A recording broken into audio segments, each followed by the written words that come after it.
My books are, the series is called The Uncommoners in English, and there are 3 books. The first one is this one, The Crooked Sixpence, and then the second one is The Smoking Hourglass, and the third is called The Frozen Telescope.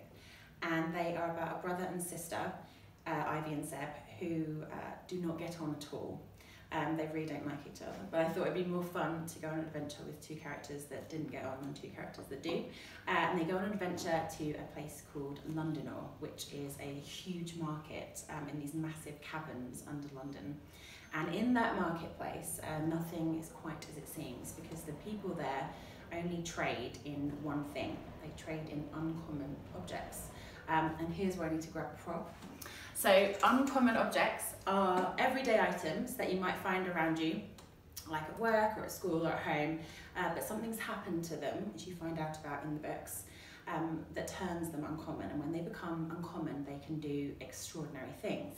So here I have a normal everyday toilet brush that you would use to clean toilets with, but in the uncommon world, an uncommon toilet brush wouldn't look like this at all. It would have blue sparks of electricity crackling through the bristles at the end. And if you fired it at someone, you could actually electrocute them.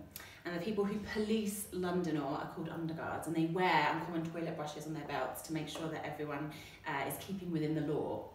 And another uncommon object that you might find in Lundinor is a bell.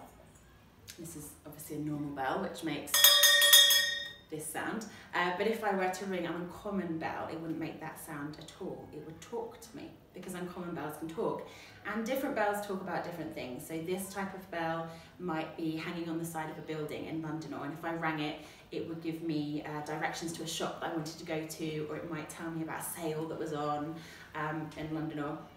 And one of my favourite characters in the book is a bell called Scratch, and he gets rescued by Ivy, the main character. And he has a scratch in the top of him, and because he's damaged, he can't speak in the same way as all the other bells can. He talks with his words in the wrong order, so he ends up sounding a bit like Yoda from Star Wars. But that's it. That's the world that the books are set in. And the first 2 books are set in a marketplace under London called Lundinor, and the third one is set in one called Newbrook, which is under New York. The reason I wanted to write these books is because at the time of writing them, I was working as a children's bookseller in London. I did it for about 10 years, and I loved recommending books to children, and my favourite books to recommend were these type of books. So for children between the ages of 8 and 12 who liked fantasy and adventure books. And whenever a child who wanted that type of book came in the bookshop, I'd always just like, me, I'll take it, I'll recommend this one, because they're my favourite kind of books to read. And I started writing them just wondering if it would be just as fun to write one as it was to read one. So I knew exactly the kind of reader that I was writing to, because I was writing to all those readers I'd met as a bookseller and had been recommending books to, and I'd been asking them questions about what their favourite parts of the books were that they were enjoying, what their favourite characters were. So I knew all the ingredients I wanted to put into my book to make it as loved as one of the other ones. And one day I was in the bookshop tidying up after some toddlers, I think they were like 3 years old, and they were running some cars around the floor in the bookshop, and they'd got these hardback books down on their sides, spine up, and they were running the cars over the spines, pretending that the books were, I guess, like mountains or bridges. And I remember looking at them and thinking how amazing it was that children can take any object around them and imagine that it can do something else.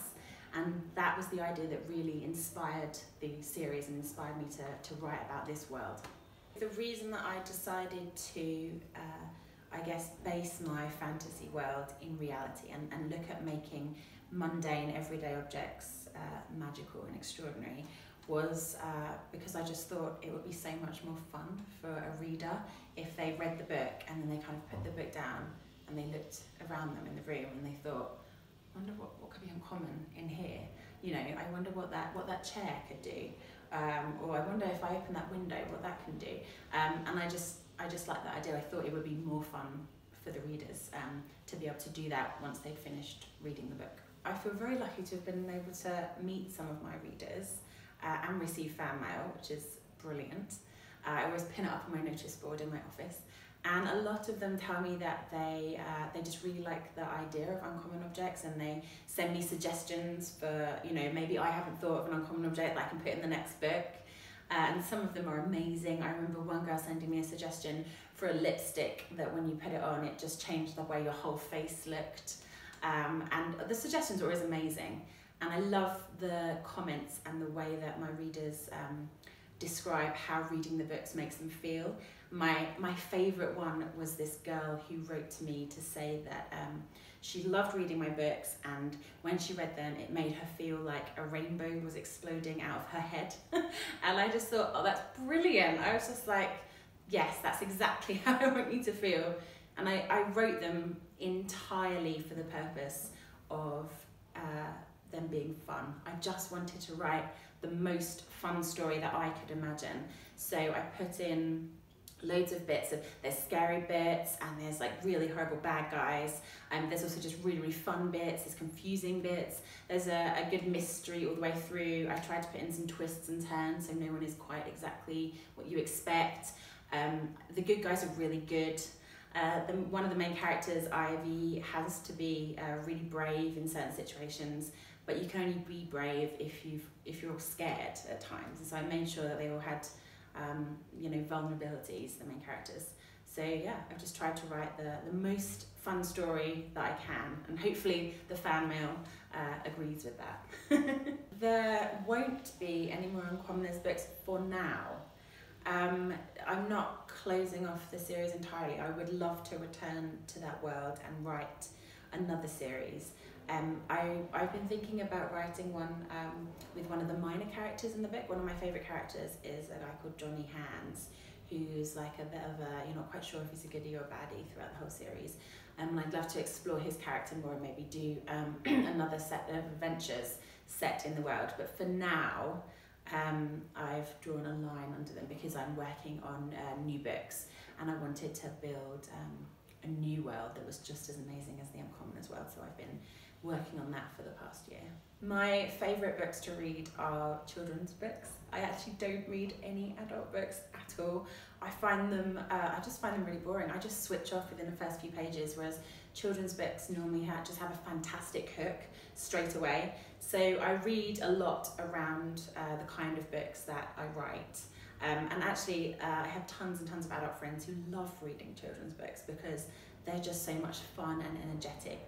And so my favourite kind of books to read are adventure books for the 10 to 13 age group. So I love Rick Riordan, who writes the Percy Jackson series, which are set in the modern world, and they're about these children who find the Greek gods in the modern world.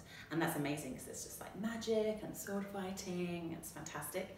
And then I also love, a little bit older, books by a guy called Patrick Ness, and he wrote a really amazing series called Chaos Walking, which I think is going to be turned into a movie next year, and it's set on another planet, and it's about a little boy called Todd who lives in this village where all the women have disappeared. There are no women left, and he can, on this planet, he can hear other people's thoughts.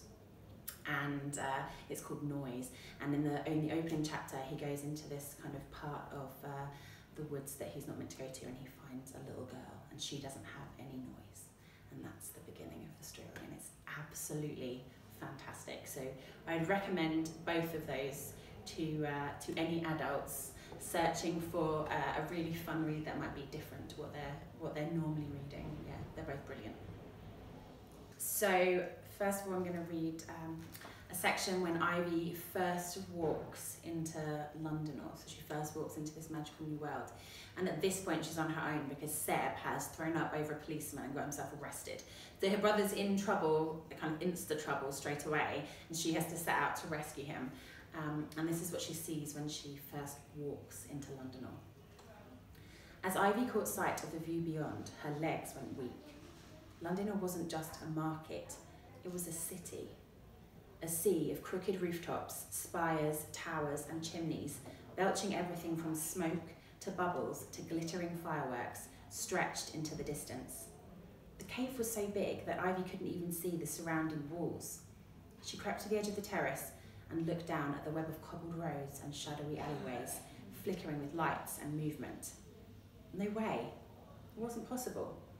An entire city hidden beneath London.